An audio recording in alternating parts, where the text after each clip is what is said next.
The rates of teen depression and suicide have skyrocketed. Twingy writes, with much of this seemingly due to a massive increase in anxiety disorders.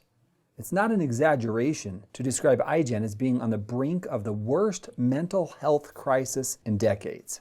Now that's pretty bold to say that we're having a mental health crisis because of smartphones. But when you look at the research, it is really the only explanation of what we're seeing and why we're seeing higher levels of anxiety, depression, and suicide rates in our children and adolescents. So then as we look at this, really constant connectivity is the question here. It's what our children are experiencing. Now what do we mean by constant connectivity? Well, the research, I just went to Google and I typed in how much screen time are teens or adolescents spending on their screens every day. Well, the research is showing somewhere between 7 to 9 hours a day. Checking their phones, checking their messages, sending messages, playing video games, checking Instagram, Facebook, whatever method of social media they have.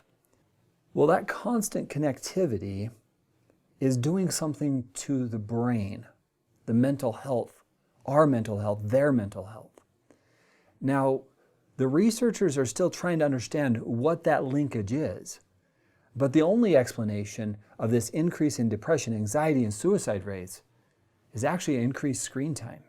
The only factor that dramatically increased right around the same time as teenage anxiety was the number of young people owning their own smartphones. This is interesting because now we see this increase in smartphone usage among teenagers, and simultaneously we see this increase in anxiety, depression, and suicidal thoughts.